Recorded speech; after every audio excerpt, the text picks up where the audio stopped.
தொழிலாளர் வர்க்கத்துக்கு நிக்கிறாங்க, எந்த வர்க்கத்துக்கு கொடுக்குறாங்க. ஆனா நீங்க அப்படி கிடையாது, கார்ப்பரேட் அரசியல் செய்யறீங்க. அதே போல நீங்க வந்து எலக்ட்ரல் பாண்ட்ல பணம் வாங்குறீங்க. சரிங்களா? உங்களுக்கு அவங்களுக்கு இருக்கிற வித்தியாசம் 25 கோடி வாங்கினாங்களே, அது கடனா வாங்கினா நாங்க கொடுத்துட்டோம்ன்றாங்க. வாங்கினதை திருப்பி கொடுத்துட்டோம்னு சொல்லிட்டாங்க. முத்தரசன் சொன்னாரா இல்லையா? டக்குனு ஏதாவது வந்துரும். யார் யாரெல்லாம் வாங்கியிருக்கேன்னு கூட சொன்னார் அவரு. சொன்னாரா யார் யாரெல்லாம் வாங்கணும் அப்படின்னு சொல்லியிருக்காரு. அப்புறம் என்னங்க, நீங்க பக்கத்துல தானே கமலாலயம் இருக்கு.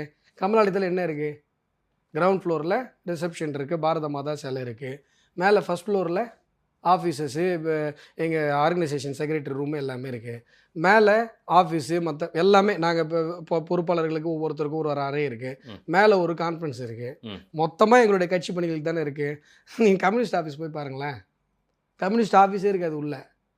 எல்லாம் இருக்கு சார், 3வது ஃப்ளோர்ல இருக்கு. 3வது ஃப்ளோர்ல மூளையா இருக்குது. எல்லாமே கார்பரேட்டுங்க தான். கட்சி அலுவலகத்தையே கார்பரேட்டுங்களுக்கு வாடகை விட்டுட்டு, கட்சி அலுவலகத்தையே மல்டிநேஷனல் கம்பெனிக்கு வாடகை விட்டுட்டு, சார் நாங்கள்லாம் கார்பரேட்டுக்கு எதிராக இருக்கிறோம் சார். ஐயோயோ, எப்படிங்க அதெல்லாம்?